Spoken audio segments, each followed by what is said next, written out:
Baik, Assalamualaikum warahmatullahi wabarakatuh. Untuk pertemuan kedua kita kali ini, kita akan membahas tentang konstruksi sosial terkait teori pekerja sosial. Ini melanjutkan pertemuan sebelumnya yang minggu lalu kita telah membahas silabus. Nah, sekarang kita membahas tentang apa itu teori Paxos. Sepenting apakah teori Paxos di kita? Nah, baik. Di beberapa negara sudah mulai mencari pekerja sosial, termasuk Indonesia. Indonesia sudah mulai aware, sudah mulai tahu, paham tentang pekerja sosial dan butuh pekerja sosial.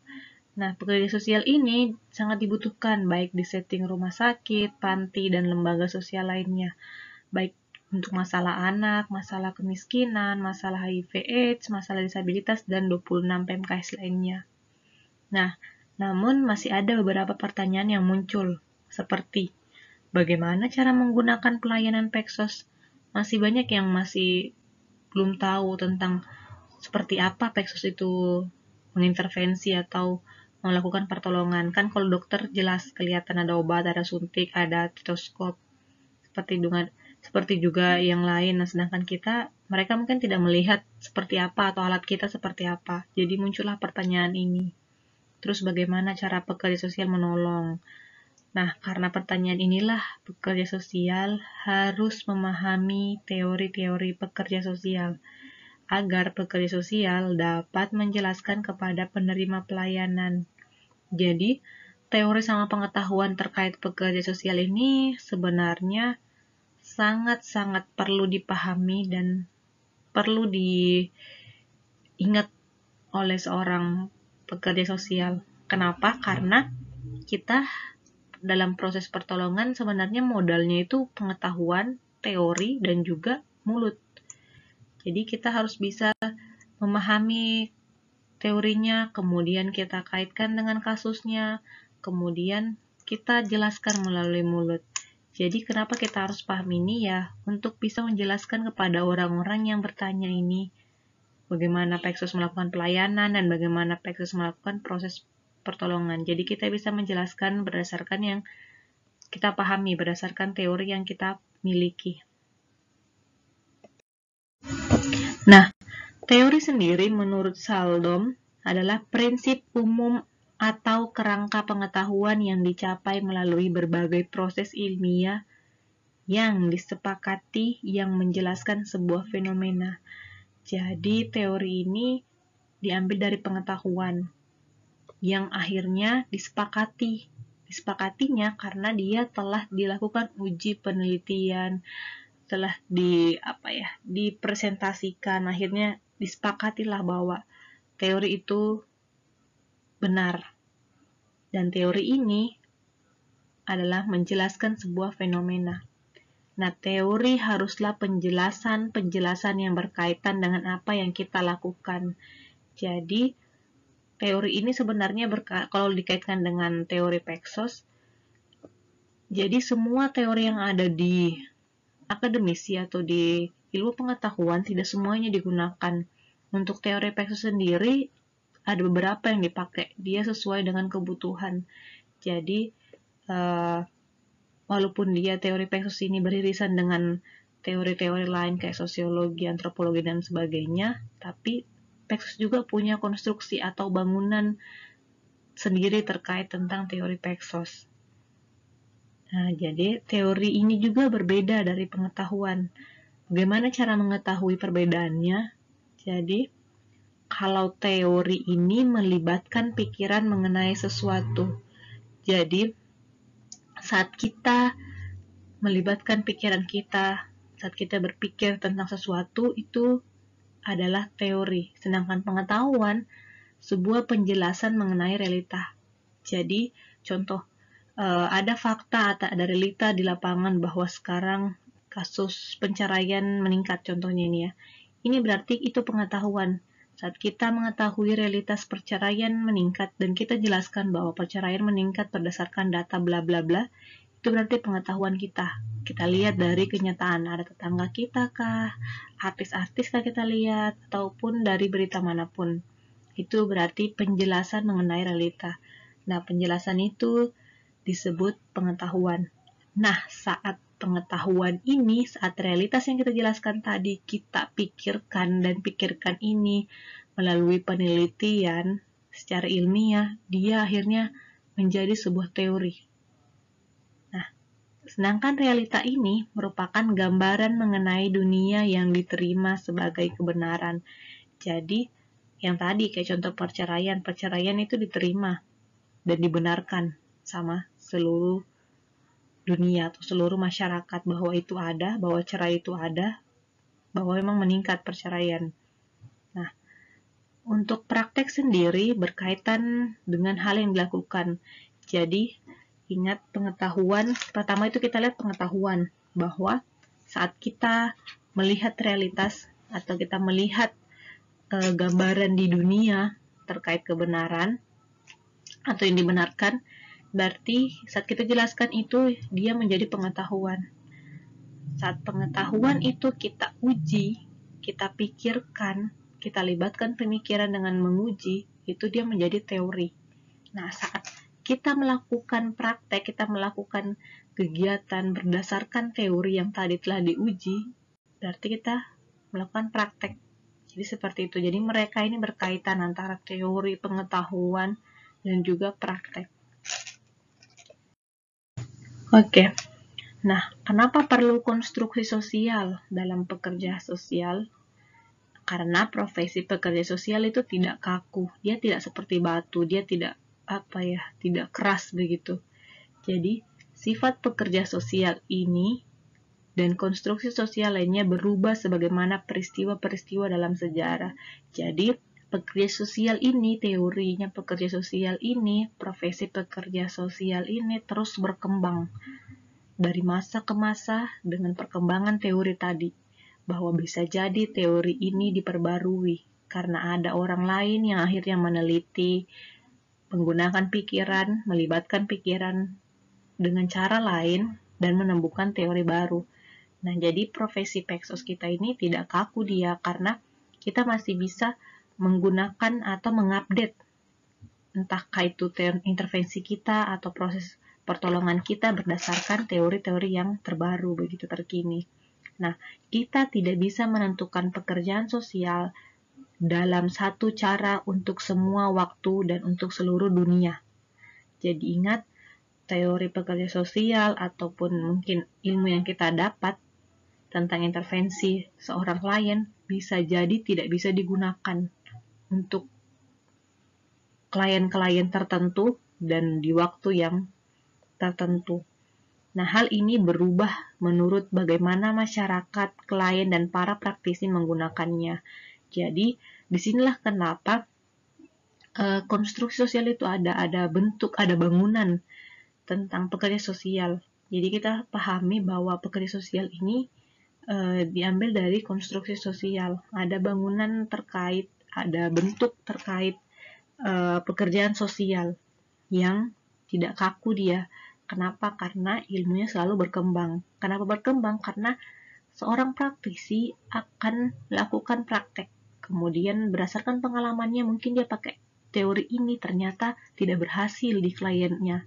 Kemudian dia menggunakan cara lain dan berhasil. Nah, cara lain dia ini saat berhasil itu berarti pengetahuan, dan saat dia libatkan pemikiran kemudian melibatkan teori, dia sudah susun secara sistematik, secara ilmiah, akhirnya jadilah dia teori pengalaman dari praktisi ini. Nah, itulah yang membuat profesi kita tidak kaku, karena bisa jadi teori yang terbentuk ini berdasarkan pengalaman seorang praktisi akan menjadi patokan ke praktisi-praktisi lainnya begitu.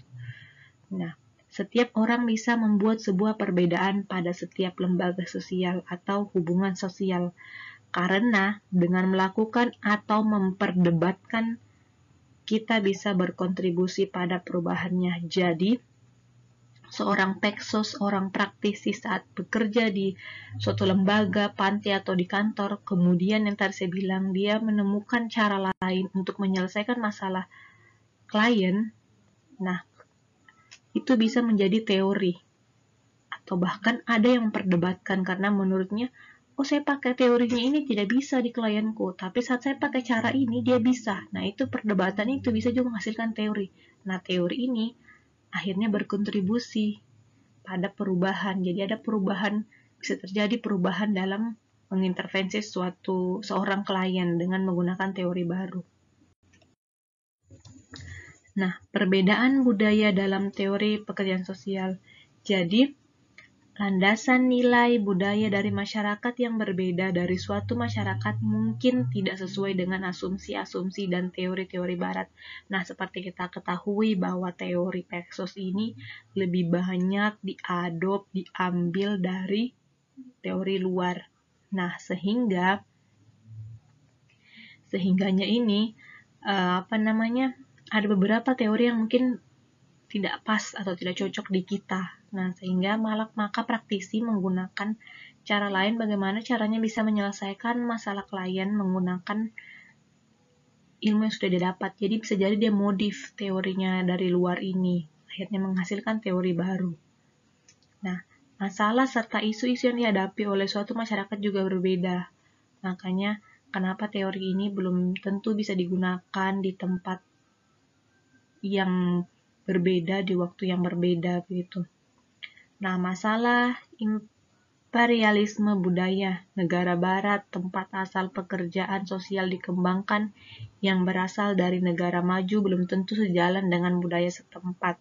Jadi bisa jadi kayak teori mungkin orang barat kan dia termasuk negara maju, kemudian diterapkan di kita yang negaranya masih berkembang. Nah, bisa jadi teori ini tidak bisa diterapkan, jadi perlu ada modifikasi sedikit.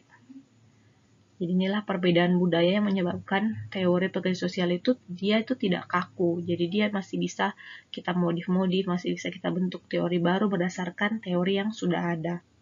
Nah, ketiga aspek di atas inilah yang menyebabkan teori serta pengetahuan Paxos sulit digeneralisasikan ke dalam seluruh budaya di mana Paxos tersebut bekerja.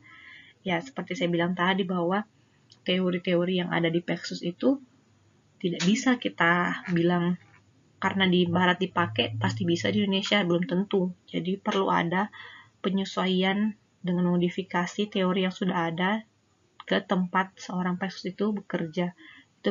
Itu perubahan itu atau modifikasi itu terjadi saat budaya kita sudah berbeda begitu. Saat itu tidak bisa digunakan di budaya kita atau di tempat kita.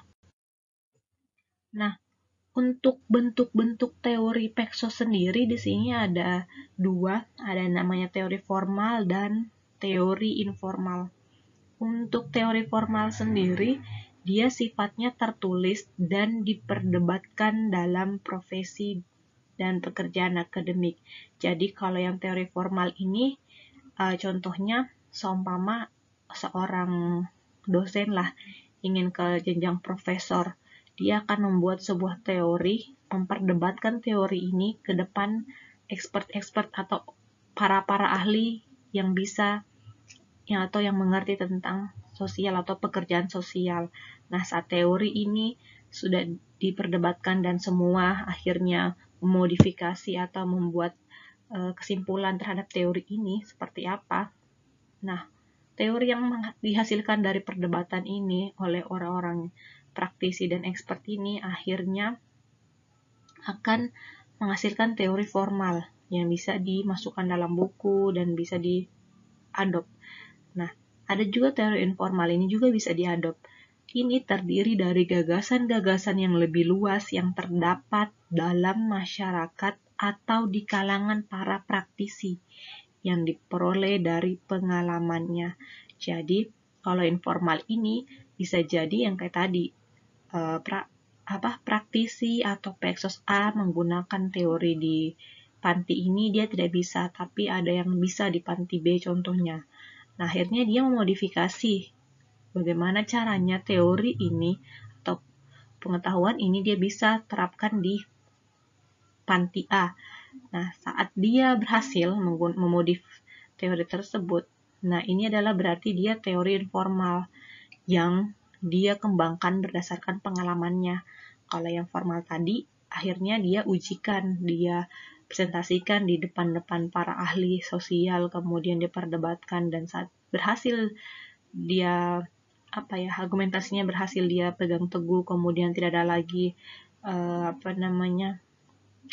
perdebatan atau kritisi dari para expert, bisalah dia jadi teori formal. Jadi teori informal ini bisa menjadi formal saat dia mau menguji dan menulis ini dalam buku seperti itu atau jurnal. Kemudian 3 pandangan mengenai tujuan pekerjaan sosial. Di dalam konstruksi sosial, di dalam bentuk pekerjaan sosial ini, ada 3 pandangan awal apa tujuan pekerja sosial. Yang pertama ada pandangan pemberdayaan, yang kedua pandangan perubahan sosial, yang ketiga pandangan pemecahan masalah.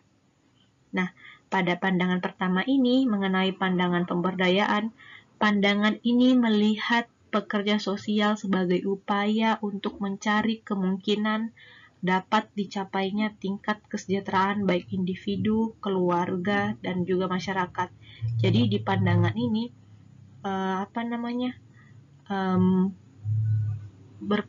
di pandangan pemberdayaan ini berpandangan bahwa tujuan Peksos itu untuk mencari kemungkinan agar seseorang, kelompok, dan masyarakat itu sejahtera. Bagaimana caranya? Entahkah itu diberi keterampilan atau mungkin diberikan link. Nah, apapun caranya itu adalah tujuan pekerja sosial untuk mensejahterakan kliennya ini, baik mikro, meso, maupun makro. Nah, untuk pandangan kedua tentang pandangan perubahan sosial ini, melihat Peksos sebagai pencarian kerjasama dan dukungan timbal balik dalam masyarakat, sehingga sebagian besar masyarakat yang tertindas dan dirugikan bisa memperoleh kekuasaan atas kehidupan mereka. Jadi, pada pandangan ini, bagaimana caranya seorang Peksos bekerja sama dan mendapat dukungan dari sistem sumber agar orang-orang yang tertindas atau yang terisolasi, yang terpinggirkan bisa mendapatkan kekuasaan atau bisa sejahtera. Nah, di sini ada nilai keadilan yang diterapkan oleh seorang pekerja sosial. Jadi semua itu harus sama, harus merata, tidak ada diskriminasi. Nah, untuk pandangan ketiga, tujuan dari pekerja sosial adalah pemecahan masalah. Pandangan ini melihat Peksos sebagai suatu layanan kesejahteraan bagi individu dalam masyarakat yang bertujuan untuk memenuhi kebutuhan dan memperoleh layanan. Jadi pada pandangan yang ketiga ini, seorang Peksos itu diharapkan dia membantu klien itu memecahkan masalahnya, seperti mungkin pemenuhan kebutuhan dasarnya, entahkah makan, entahkah perumahan, atau entahkah itu pakaian. Jadi di sini dipandang bahwa Peksos itu adalah pelayan.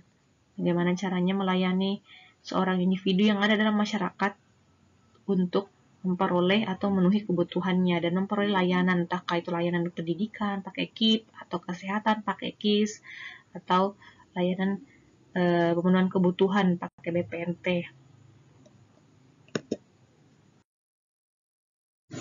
Oke, kita lanjut. Di sini ada 5 prinsip nilai dalam praktek pekerja sosial. Jadi nilai yang pertama itu prinsip yang pertama itu ada tentang aliansi antara praktisi. Nah, di sini aliansi maksudnya ada hubungan, ada penggabungan antara seorang Peksos dengan klien. Kemudian, prinsip yang kedua, lahir sebagai akibat dari intervensi-intervensi yang memfokuskan pada hasil-hasil yang khusus dan jelas sehingga persetujuan antar lembaga, praktisi, dan klien lebih bersifat transparan. Jadi, transparansi di sini sangat diperlukan antara Peksos dan juga klien. Jadi, Peksos harus menjelaskan intervensi apa yang akan dilakukan berdasarkan masalah yang dihadapi oleh seorang klien. Jadi, di sini dijelaskan hasil-hasil yang khusus karena masalah yang akan ditangani klien ini diusahakan fokus dulu. Kalau ada 3 masalah, fokus satu dulu diselesaikan, kemudian pindah ke masalah selanjutnya. Jadi, intervensi ini juga akan khusus, begitu juga hasilnya sesuai dengan masalah. Kemudian, prinsip yang ketiga adalah teori yang semakin meningkat dalam menyajikan rangkaian tahapan tindakan yang jelas bagi para praktisi dan klien untuk dikerjakan. Hal ini juga berarti bahwa apa yang dikerjakan para peksos lebih bersifat terbuka. Jadi teori ini semakin meningkat. Nah, saat kita mendapatkan teori yang update, teori yang baru, kemudian cocok dengan klien kita akan terbuka dengan klien bahwa bisa jadi kita akan merubah atau memodifikasi penyelesaian masalahnya dengan menggunakan intervensi yang saya modifikasi atau saya tambahkan seperti itu. Jadi kita harus terbuka kepada klien, ada teori-teori atau konsep-konsep apa saja yang cocok dengan penyelesaian masalah klien. Kemudian prinsip keempat adalah menghilangkan bias yang dapat mengganggu proses pertolongan. Jadi ini tuh sebenarnya bentuk agar tidak malpraktek lah. Bias itu agar tidak melebar.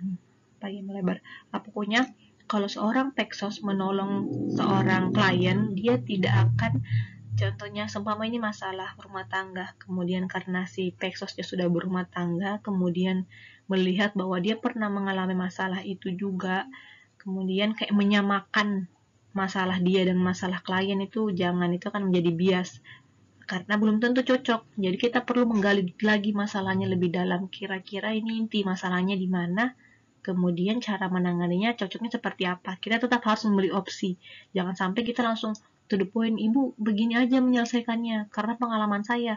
Ya, kita peksos tidak apa-apa menggunakan pengalaman untuk memberikan opsi, tapi tidak memaksa dia memilih itu dan cuma satu. Jadi kita tetap memberikan klien opsi-opsi sesuai dengan masalahnya agar tidak menjadi bias atau melebar begitu. Jadi kita empatinya boleh empati, boleh simpati, tapi dibatasi agar bisa profesional. Nah, prinsip yang kelima adalah penerapan kesetaraan, penghormatan, dan keragaman budaya. Jadi kita harus di sini lebih kayak adil, anti diskriminasi. Kita harus menyetarakan klien, tidak memilih-milih, menganggap klien itu unik, menghormati dari keberagaman budaya apapun. Kita adil, kemudian kita berdasarkan kepada hak asasi manusia. Untuk yang pertama, pandangan refleksif terapeutik. Ini adalah 3 pandangan peksos. Jadi bangunannya peksos itu dari sini. Pandangan pertama ini berasumsi bahwa masalah yang ada disebabkan karena faktor-faktor yang berasal dari individu. Pandangan pertama ini menganggap bahwa apa yang terjadi dari masyarakat itu, dia miskin, dia cerai mungkin, atau dia terlantar, atau dia disabilitas, itu karena faktor-faktor yang berasal dari dirinya atau dari kliennya. Nah, pandangan ini akhirnya membuat peksos berupaya untuk mencapai kesejahteraan terbaik untuk individu, kelompok, serta komunitas dalam masyarakat dengan mendorong dan memfasilitasi pertumbuhan secara normal dan meningkatkan kemampuan klien tadi dalam memecahkan masalah serta memenuhi kebutuhan. Jadi karena pandangan ini menganggap bahwa masalah itu disebabkan oleh individunya, sehingga si peksos akan mendorong dan memfasilitasi, menjadi fasilitator bagaimana caranya klien ini dapat keluar dari masalahnya dan meningkatkan kemampuan klien ini untuk memecahkan masalahnya dan memenuhi kebutuhannya. Nah, proses interaksi yang berlangsung terus-menerus antara orang yang satu dengan orang lainnya akan mengubah gagasan serta pikiran-pikiran orang, dan demikian pula sebaliknya.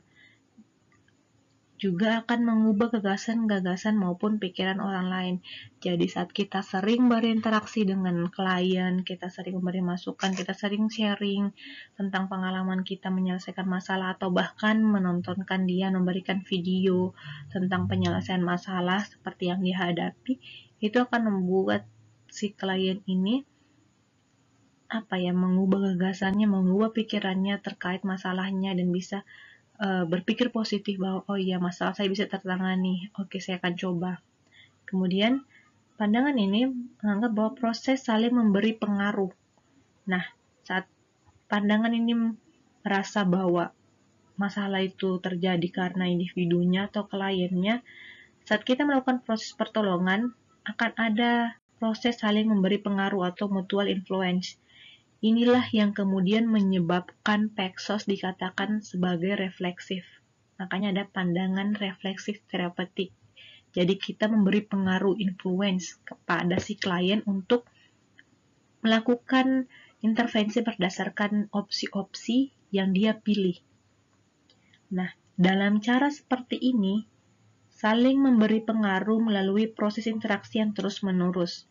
Seseorang akan memperoleh kekuatan personal yang demikian akan memiliki kekuatan pula dalam mengatasi penderitaannya maupun persoalan-persoalan yang merugikan dalam kehidupannya. Jadi dengan seringnya kita berinteraksi, seringnya kita memberi motivasi, memberikan opsi-opsi kepada klien, akhirnya klien akan terbuka pikirannya, kemudian dia akan memperoleh kekuatan personal. Dia akan merasa kayak dia tidak sendiri. Dia bisa melewati semua ini karena kita selalu memberikan kata-kata positif dan juga semangat. Akhirnya pandangan ini yang menganggap bahwa masalah itu karena klien bisa terbantu dengan interaksi kita dengan klien yang terus-menerus dan memberikan motivasi dan juga opsi penyelesaian masalah.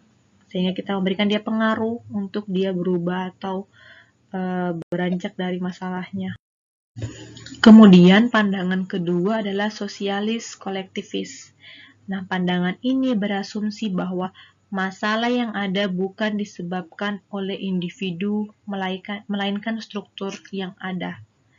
Jadi, kalau tadi pandangan tentang refleksif, terapeutik, dia menganggap bahwa masalah itu karena kliennya sendiri.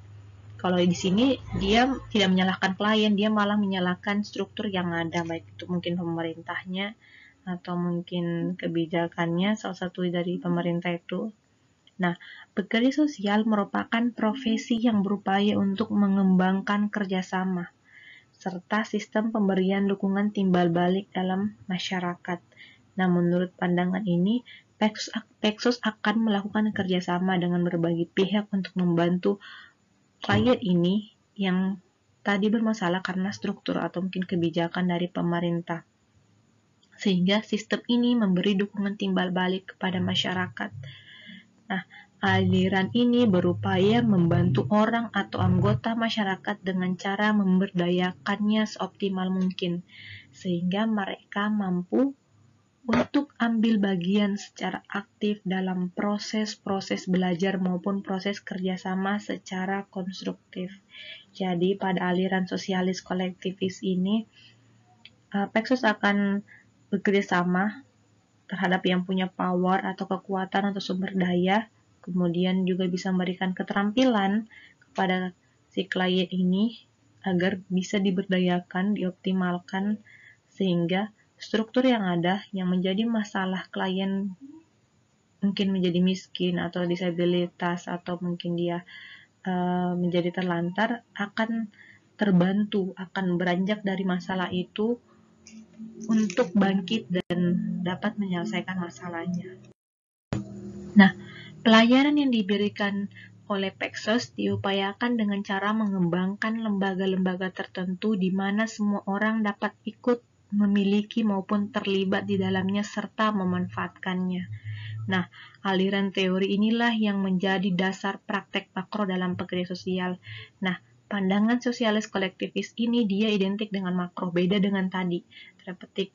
Jadi, yang reflektif tadi, dia lebih ke mikro, kalau ini dia lebih ke makro karena memberdayakan masyarakat atau individu dalam masyarakat itu. Nah, untuk orang-orang atau struktur tadi yang menyebabkan seseorang bermasalah itu di sini disebut sebagai kelompok-kelompok elit. Jadi untuk menggambarkan segelintir orang yang memiliki kendali atas sumber daya. Nah, pada dasarnya akan menghimpun serta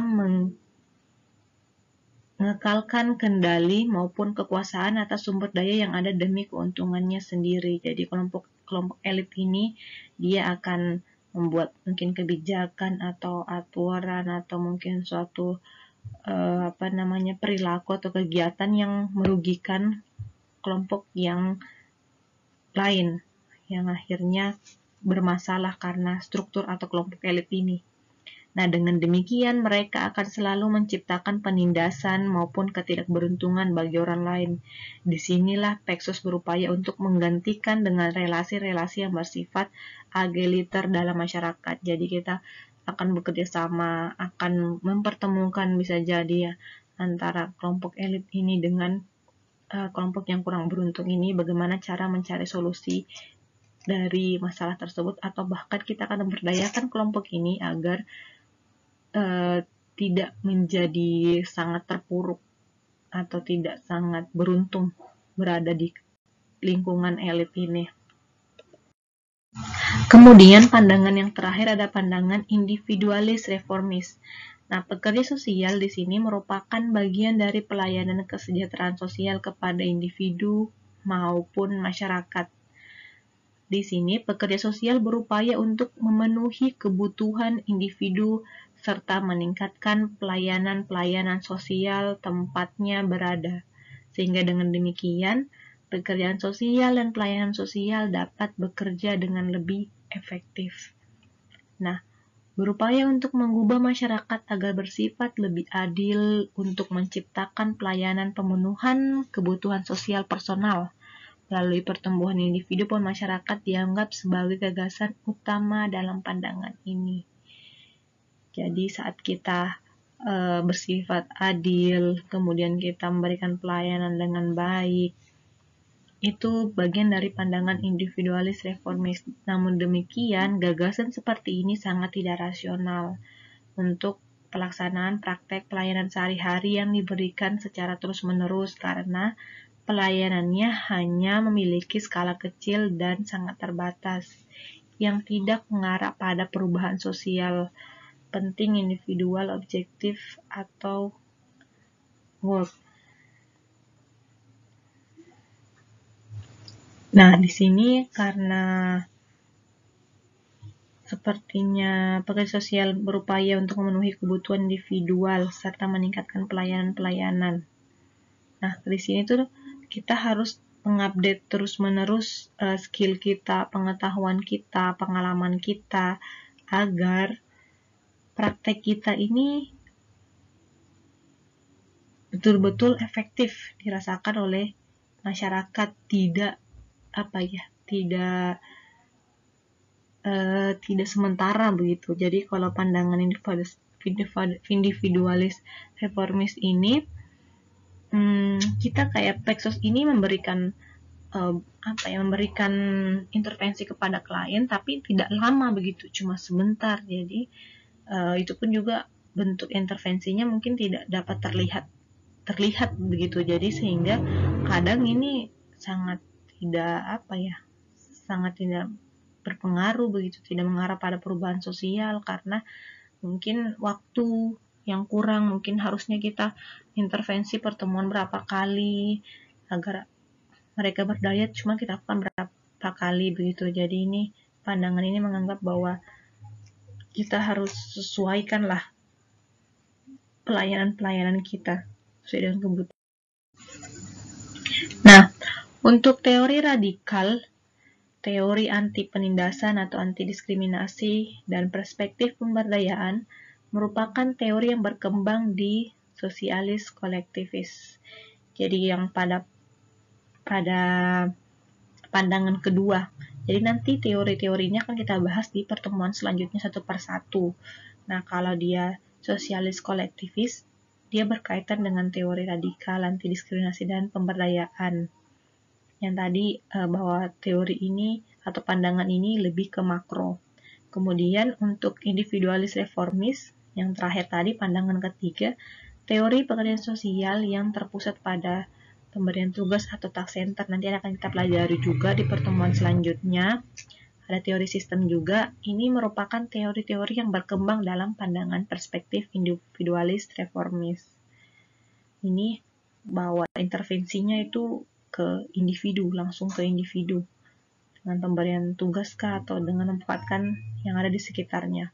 Kemudian teori-teori eksistensialis, humanis, psikologi sosial ini bagian atau yang berkembang pada perspektif refleksif terapeutik ini pada pandangan pertama. Nanti akan kita bahas satu persatu teori ini di pertemuan selanjutnya. Kemudian mengapa teori pekerja sosial itu penting? Yang pertama, dengan adanya teori pekerja sosial akan membantu kita dalam batasan praktek. Jadi, kita tidak bisa melewati jauh. Contohnya, teori-teori kita kan agak beririsan dengan teori sosiologi, teori psikologi, kemudian kita ambil teori kimia atau matematika. Nah, tidak. Jadi, teori ini yang terbentuk berdasarkan irisan-irisan teori lain ini menjadi batasan kita, bahwa kita batasannya di sini, kita tidak boleh ambil pekerjaan atau teori orang lain. Jadi contohnya untuk kayak psikologi sosial dengan kita bedanya, kalau orang psikologi itu bisa memberikan obat, kemudian dia bisa mendiagnosis seseorang ini dia berada di level mana masalahnya. Kalau kita tidak bisa, kita cuma bisa mengantarkan atau memfasilitasi seorang klien ke psikiater saat dia membutuhkan obat atau perlu mengetahui hasil diagnosisnya orang ini masalah psikologisnya di level berapa. Tapi saat intervensi kita sederhana tapi tidak seperti psikologi sosial yang bisa memberikan obat, kemudian dia juga bisa mendiagnosis. Tidak, kita ada batasan sendiri, ada perbedaan di situ. Kemudian kenapa penting lagi teori Peksos ini? Karena membantu bersikap kritis dan menguji asumsi-asumsi dan gagasan-gagasan. Jadi, dengan mengetahui, dengan memahami teori Peksos ini membantu kita untuk bersifat kritis. Karena apa? Karena kita punya dasar pemahaman bahwa, kalau kliennya seperti ini, kasusnya seperti ini, kalau kita pakai teori ini, kayaknya tidak cocok, mending pakai teori yang B, begitu. Jadi kita bisa lebih kritis, begitu. Kemudian yang ketiga, membantu memahami bagaimana perbedaan-perbedaan budaya umum. Jadi, karena teori Peksos ini, kita juga mempelajari tentang budaya-budaya yang ada di sekitar kita, sehingga kita bisa memahami, perbedaan budaya ini tidak cocok pakai teori ini, harusnya pakai yang ini. Kemudian yang keempat, teori Peksos juga membantu dalam memutuskan apa yang paling efektif. Jadi kita kayak tadi, kalau contohnya pandangan pertama, kedua, ketiga itu beda-beda teori yang berkaitannya begitu. Jadi kita dengan memahami teori tersebut, kita paham bahwa yang lebih efektif yang mana. Kemudian mengidentifikasi faktor-faktor yang relevan dan tidak. Kemudian membantu mengidentifikasi intervensi yang potensial. Kemudian membantu menggunakan pengetahuan untuk menginformasikan tindakan. Jadi dengan pengetahuan yang kita tahu, teori yang kita tahu, cocoknya dia intervensi yang ini, tindakan kita seperti ini. Karena dalam teori itu ada tahapan-tahapan yang bisa kita terapkan. Terus kita juga bisa memprediksi hasil-hasil berdasarkan di teori, di buku seperti apa, kalau dia menggunakan intervensi ini seperti apa hasilnya. Kemudian membantu memahami tingkah laku dan sosial. Nah, ini kita pelajari HBSE, jadi kita paham bahwa ada perilaku seperti ini, ada perkembangan seseorang berbeda-beda, ada tingkah laku orang berbeda-beda, dan sosialnya seperti apa kita pelajari di teori. Jadi inilah mengapa teori itu penting. Sebenarnya ini berkaitan sama profesional seorang pekerja sosial. Saat kita pahami teori, kemudian kita terbantu dengan semua yang tadi saya sebutkan, kita bisa profesional dalam menjalankan suatu profesi atau menolong klien. Nah, praktek dan teori Peksos. Praktek pekerjaan sosial adalah suatu kerangka kerja yang sistematis dan berkelanjutan, mulai dari kontrak, asesmen, plan, intervensi, terminasi, monef. Nah, semua tahapan ini dilakukan secara sistematis dan berkelanjutan. Nah, cara menjalankan praktek Peksos didasari oleh yang pertama, penelitian guna mendapatkan cara-cara efektif untuk menjalankan aktivitas. Teori-teori praktek tentang kepentingan melakukan asesmen, intervensi, dan terminasi, bagaimana menjalankan proses-proses tersebut. Jadi dengan melakukan penelitian, kita bisa mempraktek Peksos mulai dari tahapan prosesnya. Jadi penelitian ini membantu kita bagaimana cara efektif dalam memberikan pertolongan. Ini akhirnya hasil penelitian ini jadilah dia teori. Kemudian praktek Peksos adalah proses penentuan tindakan yang efektif dari berbagai alternatif yang ada.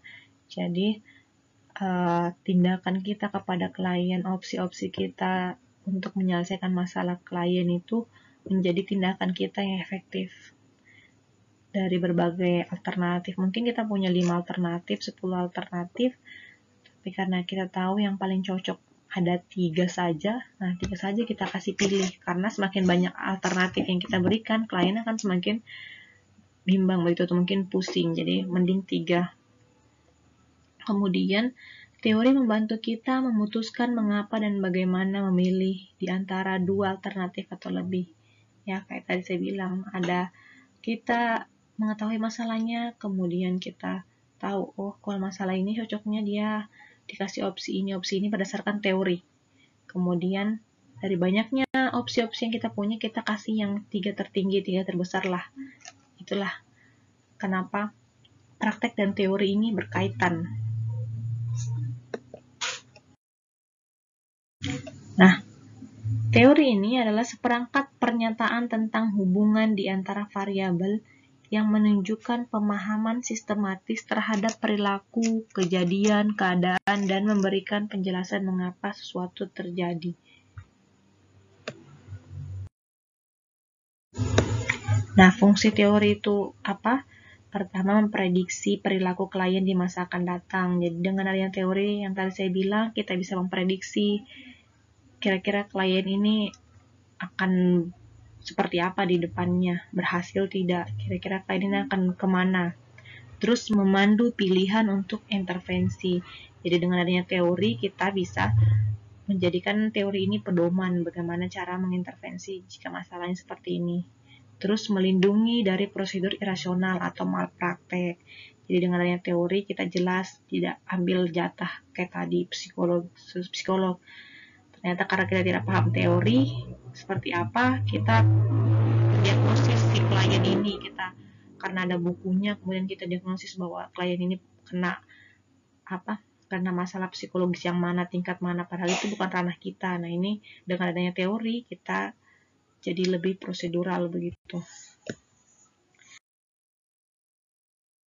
Kemudian tipe teori dalam pekerjaan sosial ini ada 3.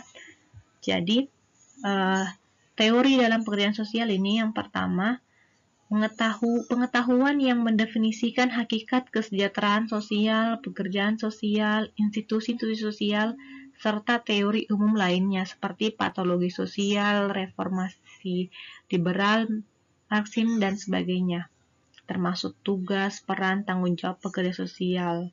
Yang kedua, tipe dari teori dalam pekerjaan sosial ini, teori ini untuk memahami bagaimana cara melakukan intervensi atau how to do. Pengetahuan formal, tertulis seperti social work, group work, maupun pengetahuan informal yang seringkali tak tertulis yang diperoleh dari pengalaman. Nah, tipe yang ketiga, pengetahuan atau teori untuk memahami bagaimana cara melakukan intervensi. Nah, ini hampir sama dengan sama malah. Jadi sebenarnya ada 2 tipenya ini. Kemudian Teori dalam praktek pekerjaan sosial meliputi 3 kemungkinan. Yang pertama, ada model. Jadi dalam teori praktek pekerjaan sosial ini yang akan kita bahas nanti itu ke depan ada model, ada jenisnya dia perspektif, dan ada teori penjelasan. Nah, kalau model sendiri dia prinsip dan pola aktivitas yang memberikan konsistensi praktek. Contohnya model task center practice ini yang tadi di pandangan individualis, kemudian ada krisis intervensi dan pemberdayaan. Nah, nanti ini akan kita bahas di pertemuan selanjutnya. Nah, saat kita dapat tentang ini berarti dia termasuk dalam kategori model teorinya.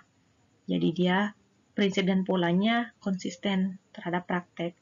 Nah, bisa jadi juga kita dapat teori yang di dalamnya bahas tentang perspektif, yang menunjukkan nilai atau pandangan tentang dunia yang memungkinkan orang untuk menata pikirannya secara memadai ketika berpartisipasi.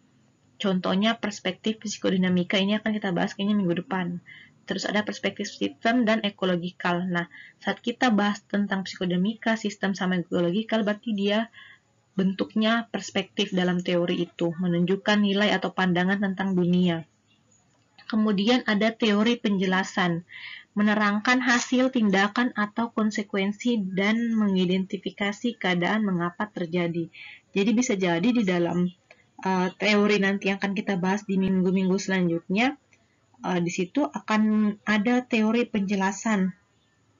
Di dalamnya dia menerangkan hasil tindakan atau konsekuensinya. Contohnya nanti akan kita bahas adalah teori feminis dan juga teori kognitif behavioral atau teori perilaku kognitif.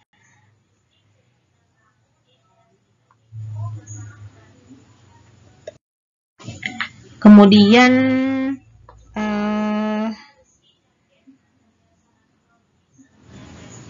ada analisis teori Paxos.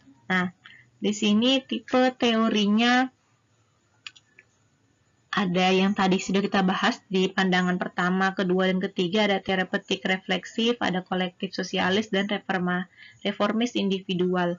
Nah, di tipe teorinya yang perspektif komprehensif dan juga inklusif, dia ada, kalau terapeutik refleksif, dia berkaitan sama psikodinamika, humanisme, dan eksistensial. Sedangkan kalau kolektif sosialis, dia bahas kritis. Dia akan bahas tentang intervensi kritis. Kemudian reformis individual, dia akan bahas tentang pengembangan sosial sistem. Kalau teori untuk terapeutik refleksif ini, dia konstruksi. Kemudian kolektif sosialis itu dia akan bahas feminis. Dan reformis individualis adalah perilaku kognitif. Nah, ini semua teori-teori ini, model ini dan perspektif ini akan dibahas di pertemuan selanjutnya. Jadi untuk lebih dalam lagi kita akan bahas, lihat saja di silabus kita ada di pertemuan keberapa untuk psikodinamika, pemberdayaan, feminis, dan lain-lain. Nah, untuk arena konstruksi pekerjaan sosial sendiri adalah kompleksitas struktur sosial dan keterlibatan individu yang saling mempengaruhi satu sama lain. Jadi dia ada 3 arena. Ada sosial, ideologi politik, ada lembaga dan juga profesi Paxos, ada klien Paxos dan juga lembaga. Nah, untuk yang pertama, arena pertama di sini ada sosial, ideologi politik. Debat di kalangan sosial dan politik membentuk kebijakan yang memandu lembaga dan tujuan yang ditetapkan oleh lembaga itu sendiri. Jadi, pekerja sosial di sini terlibat melalui asosiasi profesi dan organisasi lainnya. Nah, seperti sebagai aktivis, pemilih atau penulis, dan pengarah kepada lembaga atau bekerja. Jadi arena Paxos di sini bisa jadi ada unsur politik dalamnya, karena ada perdebatan di kalangan sosial dan juga politik. Jadi contoh, ada masalah kemiskinan, kemudian ada politik di dalamnya. Kenapa? Ada orang-orang tertentu, kayak mungkin kelompok elit tadi, yang ingin memberi kebijakan, atau ada juga Paxos yang ingin mengintervensi. Nah, perdebatan akan terjadi antara praktisi dan juga seorang politisi untuk membentuk kebijakan. Nah, hasil dari perdebatan ini kadangkala itu akan menjadi masalah ujungnya. Tapi kadang juga bisa membantu. Jadi contohnya kayak kita Kementerian Sosial, karena kita belum pernah ada Kementerian Sosial yang dari praktisi seorang peksos, pasti dari seorang politisi, makanya banyak yang menyalahkan kenapa bantuan dan kenapa proses intervensi kepada masalah sosial itu tidak tidak cocok atau tidak berjalan dengan baik, karena kementerian kita juga bukan orang praktisi begitu. Padahal kan bisa saja orang politisi juga semakin baik, ada keuntungannya juga. Cuma ya haruslah sebenarnya Indonesia mencoba bagaimana caranya menteri kita itu dari praktisi agar perdebatan ini tidak terjadi, agar kebijakan juga sesuai dengan kebutuhan dari masalah-masalah sosial yang ada. Nah, di sini juga akhirnya pekerja sosial itu terlibat dalam asosiasi. Ada namanya KIPSPI, ada yang pusat, ada daerah. Nah, organisasi ini diharapkan dapat suatu saat nanti saat ada kebijakan yang sangat-sangat menentang kesejahteraan sosial, asosiasi ini bisa berdiri tegak membela kesejahteraan sosial itu. Jadi, seorang peksos juga dan praktisi juga diharapkan bisa menjadi aktivis, bisa menjadi penulis juga, agar bisa menyebarkan nilai-nilai peksos, kemudian kesejahteraan sosial kepada orang-orang banyak. Kemudian arena kedua ada arena lembaga dan juga profesi. Di sini, di mana para pemberi kerja atau yang punya lembaga atau yang punya uang untuk mempekerjakan peksos dan organisasi pekerja. Nah, seperti serikat buruh dan asosiasi profesional terlibat dalam mempengaruhi satu sama lain, membahas tentang elemen-elemen yang spesifik untuk menerapkan praktek peksos. Jadi, di sini arenanya bahwa lembaga itu, panti itu harus, atau Kemensos itu harus sama-sama saling mempengaruhi, saling mendukung profesi ini, saling mendukung profesi peksos. Jadi kita harus satu suara lah untuk menerapkan praktek pekerja sosial. Kemudian ada arena yang ketiga tentang klien, peksos, dan juga lembaga. Di sini arena yang paling penting dalam pekerjaan sosial karena satu sama lain ini harus saling mempengaruhi, harus saling berhubungan. Klien dapat mempengaruhi arena politik sosial dengan suara mereka atau melalui demonstrasi dengan cara lainnya. Nah, jadi klien ini, masyarakat ini juga atau kelompok ini bisa mempengaruhi kebijakan, bisa mempengaruhi arena politik dengan cara demonstrasi atau aksi.